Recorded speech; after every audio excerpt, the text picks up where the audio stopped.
Super Mario 3D World! Meow.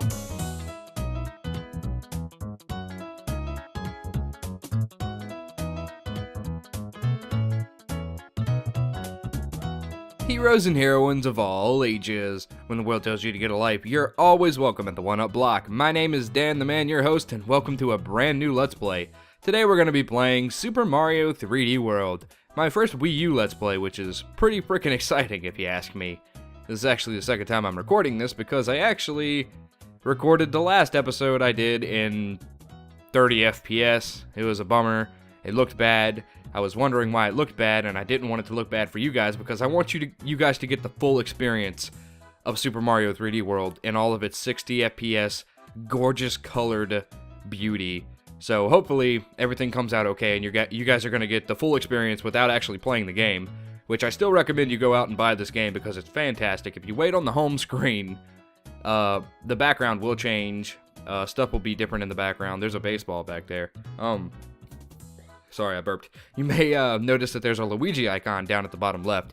If you click that, you'll be taken to the Super Mario Brothers game, but it's Super Luigi Brothers, I believe. It's just Super Mario Brothers with a Luigi skin on it, so, you know, I'm not going to really bother with that. So we're just going to hop right into the game. If you hop into the game and then press B, I think it'll change the scene too. So yeah, we get this cool little rain effect on the game. Like, this game is so gorgeous. I'm really excited to be playing this game right now. I forgot to start my timer. That kind of blows. How long have we been going? Is there something that tells me how long? We've been going for about 2 minutes. I'll just have to remember that. But yeah, without further ado, let's finally jump into the game. As you saw already, I do have these two save files. Died 1,297 on this one because I played with a friend, and that was hilarious. And then I died 315 times on this one, and that's only because of the last world in this game. That's only because of the last world. And I was doing the last world with all the characters, no power-ups, which I did do, and I will be doing for this Let's Play, so be excited for that. But for this, we're going to want to just go to File 2. Wii U console was set to turn off automatically.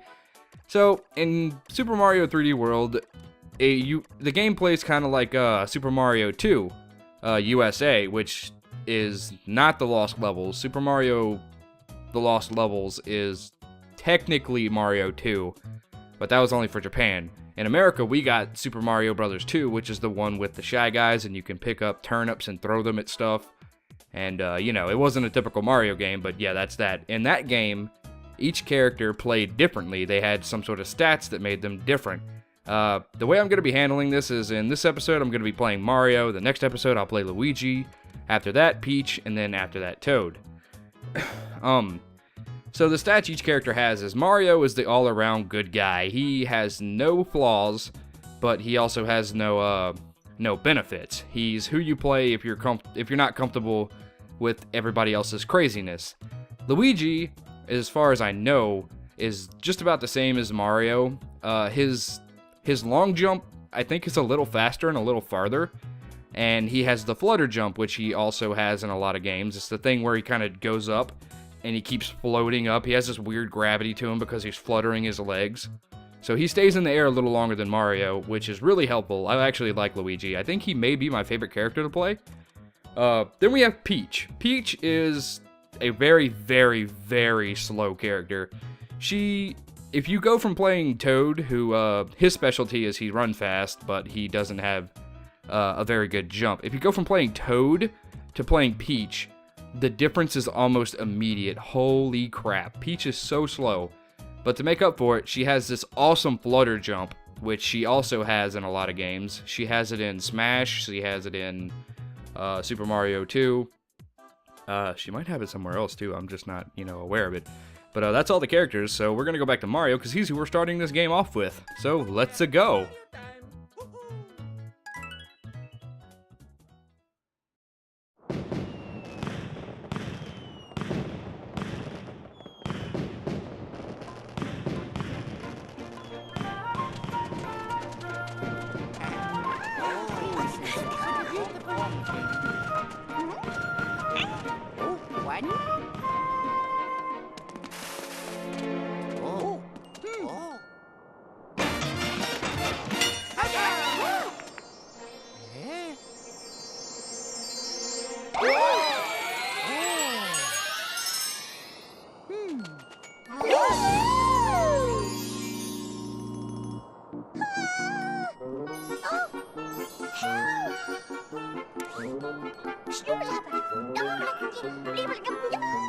No, no, no, huh? Huh? Oh, no, no, no, no.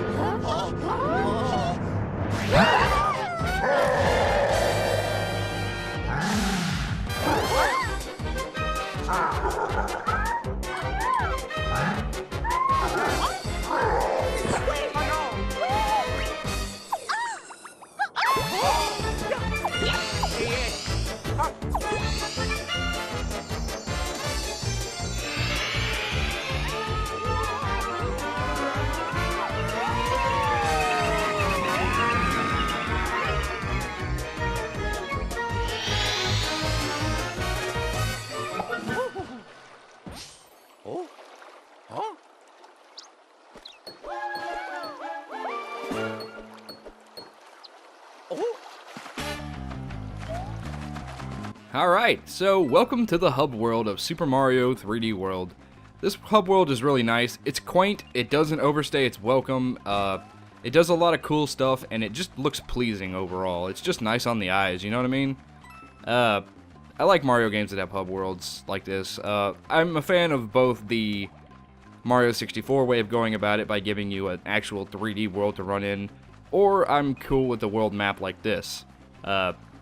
I'm saying a lot again. I'm sorry, I need to get over that, but let's jump into the first level and get these out of the way, shall we?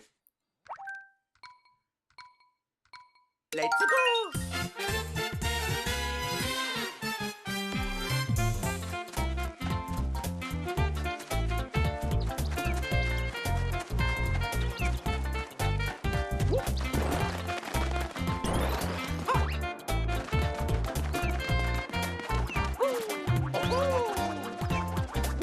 Alright, sorry about that. You guys know how I am with the music in my games. I like to kind of let you guys listen to some good tracks that I personally love. This game is just pleasing overall. Just like, there's nothing I find bad about this game. Even the bullshit moments at the end of the game where you're like kind of pulling your hair out aren't really that bad to begin with, and I haven't found myself hating them. I actually love the difficulty at the end of the game, which is crazy because, you know, normally Mario difficulty that's retardedly stupid will make you pull your hair out, but it's not that bad, really. Also, look how everything's blurry down there, but if you look at it through the clear pipe, it actually kind of reveals it a little more, like it's magnifying that. It's a cool little feature there. There's an extra cat bell, which we do not need. This rabbit is glowing green. We're going to need to hit him to get the next green star.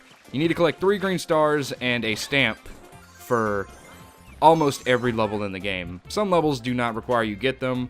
The level will tell you whether or not you need to look for them on the in the hub world. Like, when you go to the level, it'll tell you if you're missing a stamp or some stars. You can also check it by pressing select on the world map too. It'll pull up a little checklist. But most of this doesn't even really matter on your first playthrough of the game anyway, so don't worry about it if you're just playing it for the first time. Coming up here, you can grab this for some extra time, but I'm not worried about that. I'm not going to be speedrunning this.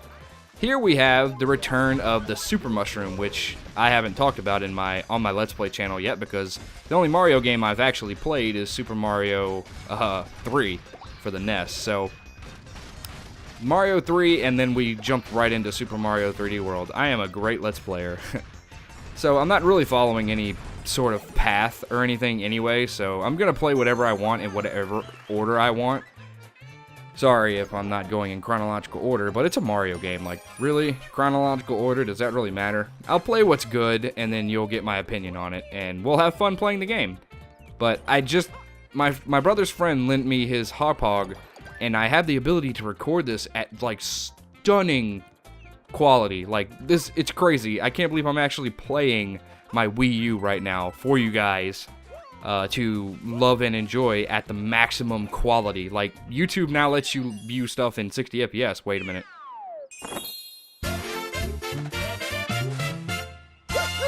Meow. So tell me that's not the most adorable damn thing you've ever heard in your life.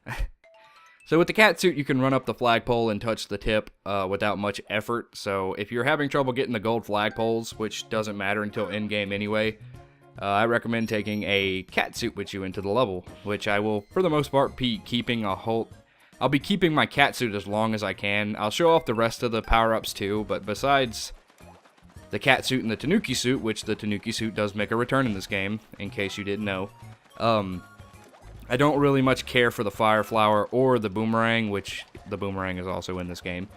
They're just not my cup of tea, so unless the level requires me to have one to get a green star or something, I'm not going to be using them. But yeah, let's jump into the second level, shall we?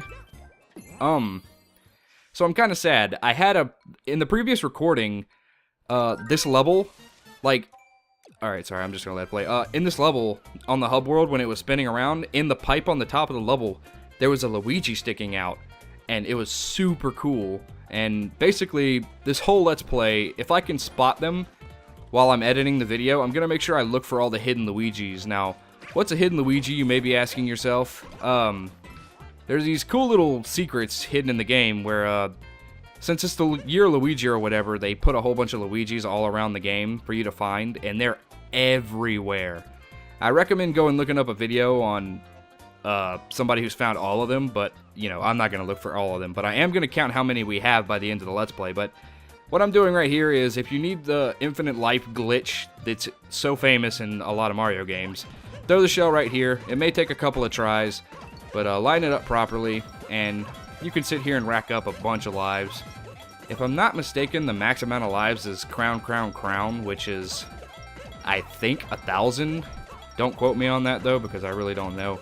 I'm just going to grab probably 50 and just call it quits. Yeah, there that goes. But before we go in the pipe, oh boy, check this out. Alright, I want to stop that stupid shell. Look down there. I'll zoom in on it in editing, but do you see that? That is totally a Luigi down there. That's a secret Luigi, which they are hidden throughout this game everywhere. If I know where one is specifically, I'll try to point it out like that one, but if I don't know where one is, I mean, I'm not going to be able to notice it. But that's going to be a fun fart. It's going to be a fun part for you guys, because you get to look for all the hidden Luigis yourself in case I miss any. Actually, you know what? I really want to count them, but at the same time, I kind of want to leave it up to you guys to find them, to point out in the comment section. So I think I'm going to go against my better instincts here and say I'm not going to count them, and I'm going to let you guys point them out in the comment section. I think that'll be a fun little game. See how many Luigis we can count in total, and if you marathon the entire series, you know, try and count as many as you can, and on the last video, at the last second, let me know how many you found. I know you can get some by going into the hitting coin blocks that have like the little infinite amount, like not infinite, but they have multiple coins in one block. You can make a Luigi spawn by doing that, so I will be specifically looking for those. But besides that, I don't really know any other specific Luigis. Here we'll have our first green star. Here we can grab this for extra time, which I guess I'll get because I did get those couple of lives. If you get up here, you'll be able to find yourself. I don't know why I stopped jumping there. No! Oh! There we go. The control in this game is super tight, too. I don't know if I mentioned that. Here's a gold pipe. There's a lot to talk about. I don't know where all the gold pipes are either, but basically what a gold pipe does is it usually gives you a means of making a whole bunch of money. Here we have just a bunch of Koopa shells that drop money as they go. If you hold ZR, which is the right trigger on the controller, you can actually make the character go inside of a turtle shell or a Koopa shell, sorry, and they'll slide around. If it's a normal Koopa shell, they'll just keep sliding around until you get dizzy and you'll pop out. But of course, the gold Koopa shells give money, so as soon as you're done getting the money, it's going to go away. Here, holy moly, there's so much to talk about in this one episode alone. This is a little gauntlet thing. These little rooms are basically mini games that you do to get a single green star. They're hidden throughout the entire game. We'll be running into a lot of them throughout the playthrough, so don't worry about that. With the fire flower, you can throw it through pipes, like so, which is really cool. You might have run into that ability, like while you're playing the game normally for your first time, you'll probably stumble across this by accident, and it'll be really useful later on in the game, so it's good game design, I think. Hold the stick in the direction you want your character to go while inside clear pipes, which, again, more I have to talk about. I am getting really winded. The clear pipes are really cool, design-wise. I like the way they look. They're all really cool. You know, it's not like I don't like the green pipes, but these clear pipes are super, super sweet. They're probably not going to return in any other Mario games. If they do, they'll just be like a background thing. These Goombas have a green star, which I do want. So gimme. That's our last star. We have the star of the stamp. That means we can get the hell out of here. And because we have our cat suit, which I will be taking with me because I do not like the fire flower, we can climb the pole easy without actually having to do the way it intended. So that's fun. Meow. Alright, we got about a minute left, so that's good. I'm still doing about the same time I did last time in my last recording. That's fantastic. I'm tired. I said that in the Kingdom Hearts episode I recorded before this, but I am tired. It's 10. I've been up since 10 o'clock last night because I slept all day, and I'm trying to get my sleep schedule back on track, so I'm probably going to edit this and go directly to bed afterwards, so yay for that. Oh boy, okay. Let me see if I can talk this through. This here is a Chuck, if I'm not mistaken. Yeah, the Charging Chuck's Blockade. It is a Chuck. These guys are returning from Super Mario World from the Super Nintendo, and it's cool that they reused old assets like that. Like, I'm not mad that they reused stuff because we haven't seen these guys in 3D yet. And Mario World was already a pretty crazy game to begin with. Like, a lot of the stuff seemed like it came out of the blue. So to see a bunch of those designs come back for this game is really cool, I think. But, yeah, this game is just like a pleasure to play. It's easy, yes, it can be super easy. But, like, playing through it and just 100%ing it as a Mario game is really fun. You just enjoy yourself the whole time you're playing this game, I swear. The difficulty does kind of amp up at the end, but not by much until you get to the final level, which, you know, like I said before, we will be covering. Here's a Toad House, just like in Days of Old. If we pick one of these, we'll get an item. Now, just depending on the size, does not matter. A small box can produce a lot of items, like so. I will be taking this because I don't want the fire flower. Now we have 2 cat suits, which is fantastic, but I think that's where we're going to end off Mario's episode, because it's running into 15 minutes. It's about to be 16. And the shorter the video is, the easier it is for me to edit, so that's where we're calling it quits, because that's all the time we have for this episode. Next time we'll be playing the Ouija. A hero's work is never done. Join me again next time as we continue to tackle Super Mario 3D World. Later days, everybody.